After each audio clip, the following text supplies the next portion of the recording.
Hello, my name is Evan Johnston. Today I'll be talking a little bit about my reasoning behind the existence of a creator.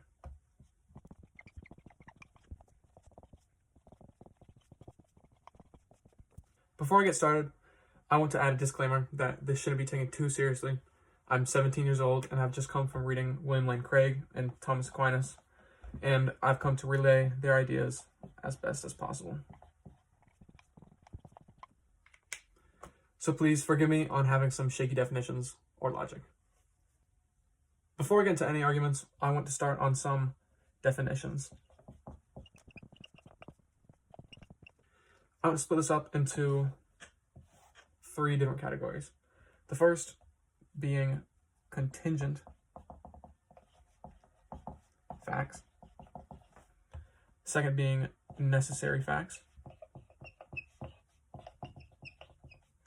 And lastly, being brute facts. Firstly, a fact or being is contingent if it could possibly fail to exist. For example, this pen could possibly not exist. This water bottle here could possibly not exist. All this text could not exist. These are all contingent facts. Contingent fact could not exist. Necessary facts are facts or beings that cannot fail to exist. Necessary facts also are completely self-explanatory. Some examples of necessary facts are mathematical concepts or logic, like 2 plus 2 equals 4. There's no way that 2 plus 2 could not equal 4. 2 is a necessary fact. This statement itself is a necessary fact because they cannot fail to be true and they are self-explanatory in themselves.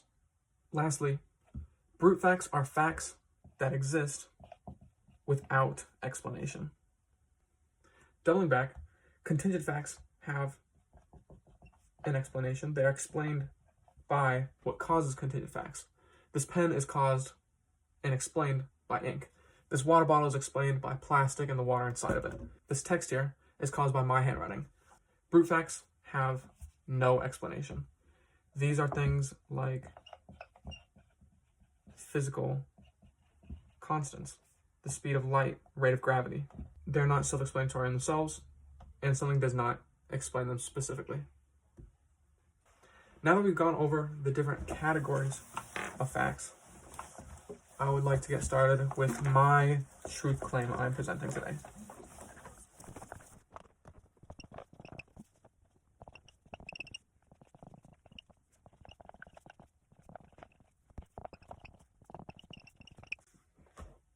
My truth claim today is that the universe's existence was caused by an intentional, immaterial, and timeless creator.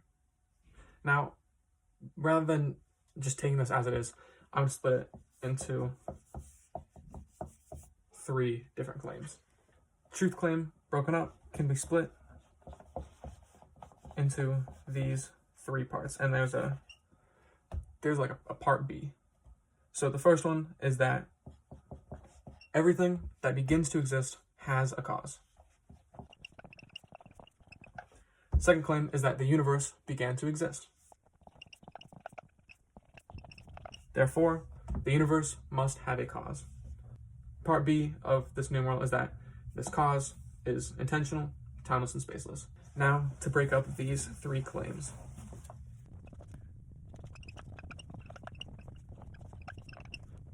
Truth claim number 1, everything that begins to exist has a cause. This discussion is actually pretty brief, and I just want to talk about the causal principle of contingent facts. Now, this is pretty simple, which I discussed earlier. Everything that comes into being has a cause for why it came into being. For example, let's say this is a sculpture. The sculpture is caused by a sculptor. The sculptor explains and causes the existence of the statue. Even more simply, a pencil is explained by the simple materials. It's explained by wood, it's explained by lead. and no continued fact exists unexplained. There's never been a thing that randomly pops into existence randomly, and if you ever somehow observed something just popping into existence, it must have been caused by something else. I believe this satisfies the claim that everything that begins to exist has a cause. My second truth claim is a little more difficult. It is that the universe began to exist. Now, just taking this claim as simply as you can look at two possibilities.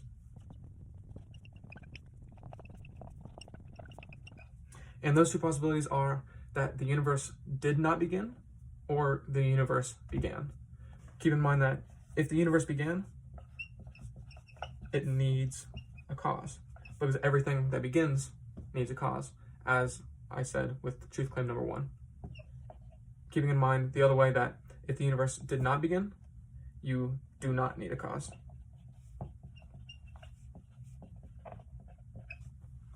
So now let's dive into both of these possibilities. 1, the universe did not begin. This means that obviously the universe had no beginning. It also means that the universe is a brute fact, which means it has no explanation. Just like the laws of physics, the universe is unexplained, but not necessary. It's not necessary because we can't imagine no universe. There's a possibility that the universe could not exist. The universe needs no cause and no explanation. It just is. There doesn't seem to be a problem with the universe not beginning. However, I want to bring up the pretty glaring problem now involving temporal regress, which is the regression through time. Regress is pretty self-explanatory. It's just a chain of explanations, causes, and dependencies backwards through time. So if you look at a chain of causes, for example, this would be, I wake up in the morning. I wake up, so I get out of bed. I get out of bed, so I brush my teeth. I brush my teeth, so I get dressed. These are all moments that connect to each other. These are all dependencies. They're all explanations for each other. You can say Z is caused by Y. You can say Y is caused by X, and so on and so forth. This is regression, looking backwards in the chain of events. This can be also thought of as a chain of dominoes. They all fall to each other, one causing the other as they go along. Now, some questions get brought up. Did this chain of dominoes ever start? Or has this chain of dominoes always been following? Is regress infinite or finite? Since we're getting into pretty big numbers, I guess, I want to define the difference between a potential infinity and an actual infinity. A potential infinite is a process that continues without limit. These are possible in the real world. For example, a potential infinity is the amount of years we're in. The year is 2026, but it'll go plus 1, plus 1, plus 1, as far as we know it, forever. An actual infinity is a completed collection with an actual amount of infinite values. You can think of an actual infinite as a metaphor like Hilbert's hotel, but I rather the slightly different Hilbert's library. In regards to Hilbert's library, it shows the pretty much defining feature of an infinite number. This is that if you take a certain proportion out of an infinite number, the proportion you take out of equals the amount of the original value. If you have infinity here and take 50% out, you will still be left with an infinite amount. The 50% of infinity will be equal to the original set as well. So in Hilbert's library, this is demonstrated by having this massive collection of books. Now in this library, somehow half of the books are checked out. So half of the books have gone missing. Now if you take all of these books in the whole library, which takes up an infinite amount of space, and you push them against each other to where there's no space left in between each book. So rather than the books looking like this, you push them together until they go back to this. All of the bookshelves will still be filled. Continuing, if you took a book and left a mile of space in between the other books in Hilbert's library, so if you're taking out thousands and thousands of books and you push the book back together, and all these books back together to where they're in that same order again, it'll still equal the same amount of space. Now, these actual infinities are completely impossible in the real world. So, while infinities may work in math, they cannot be applied to the real world. This means that infinite regress is not an actual infinity, but rather a potential infinity. Now, there's still a few problems with this. First problem being Zeno's paradox. If this is a distance between a person and, let's say, 10 feet, it is completely impossible for this person to travel the whole 10 feet without first going halfway through. He must first travel 5 feet. Now, isn't it also true that it's completely impossible for this person to first travel the complete distance of 5 feet without traveling halfway through, traveling 2.5 feet? Again, it's impossible to travel the whole distance until he travels half. And you can see this going on and on and on until you have to accept that there's no point Zeno will actually be able to travel, because there's always going to be a smaller point. You cannot move. Hi, this is me from the future now. While I originally went more in depth on this and drew a lot more diagrams and yapped for a while, I'm realizing that this video has to be much shorter. So pretty much what this paradox does is highlight the fact that traveling an infinite amount of points is impossible. In the paradox, Zeno travels a finite distance spread across an infinite amount of points.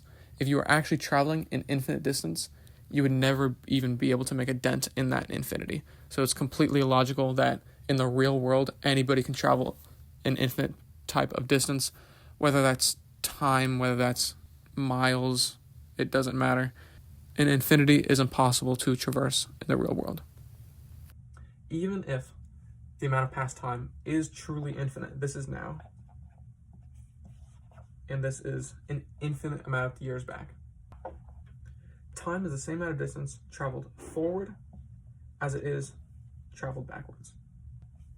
Now, and let's say 5 years, is still 5 years when traveled there, and it's 5 years when imagined to be traveled back.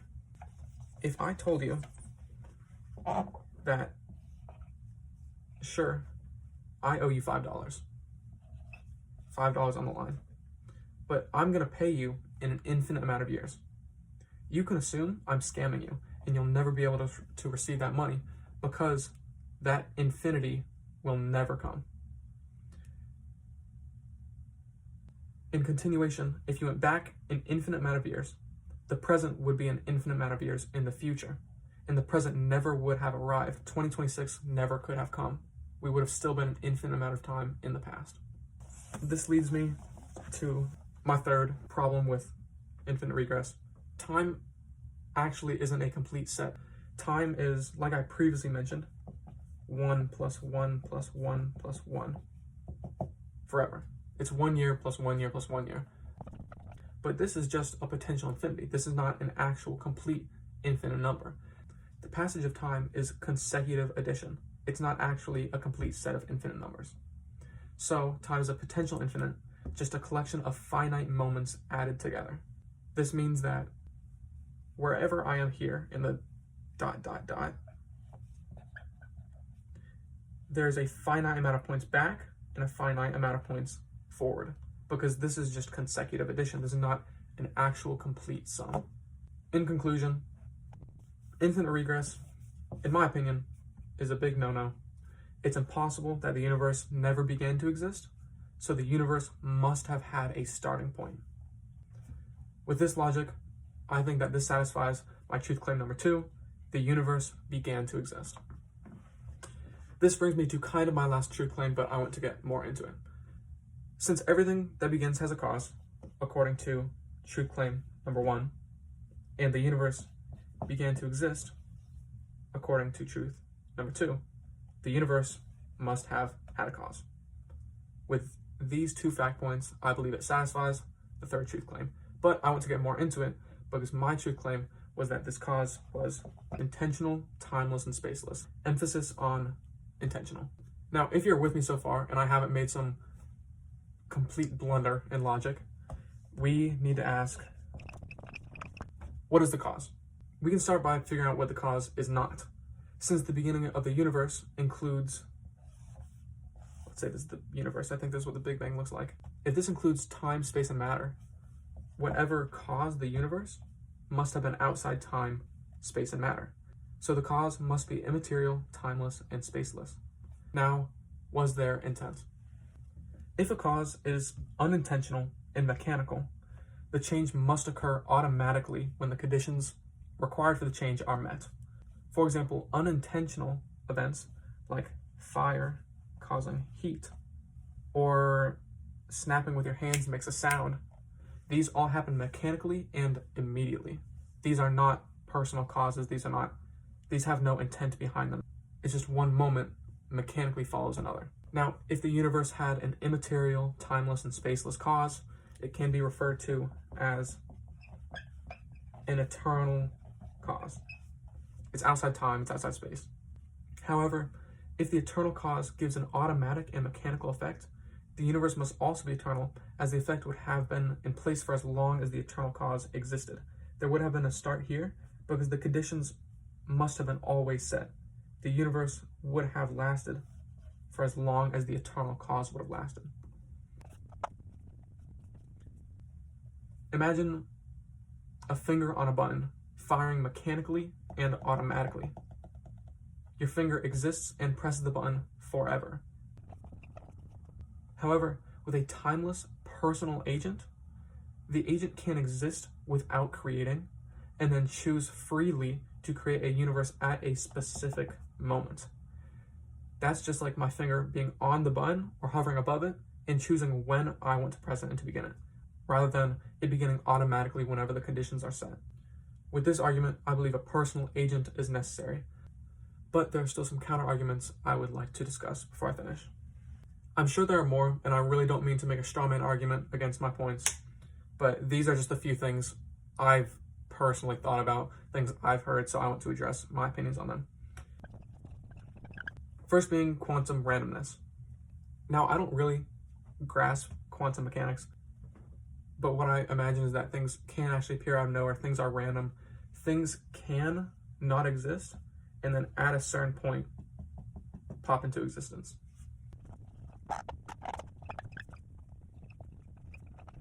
However, I want to argue that quantum mechanics rely on underlying pre-existing structure and conditions like time, physical laws, and an actual quantum field.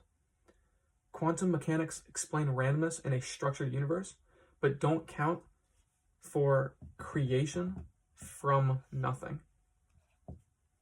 Now, this is outside the pre-existing conditions and structure necessary for quantum mechanics to work. It's outside a quantum field, it's outside physical laws, it's outside time. This is an outside, external, and eternal cause. Now, I said eternal. That brings up the very big and common question: who created God? Completely reasonable question. However, I want to answer this in a way going back to our definitions and how I first started, is that an eternal creator is a necessary being. Just like 2 + 2, just like logic, the eternal creator is necessary. Their existence is completely self-explanatory and it is impossible for them not to exist. Contingent truths need an explanation or cause. Necessary truths explain themselves by definition. Asking who created God is asking why 2 + 2. It's asking why does logic work? These need no outside explanations because 2 + 2 and logic explains themselves. Also, you can argue that God is outside time and outside space, and there's no infinite regress there because infinite regress is a thing of the universe and wouldn't even apply to an external creator.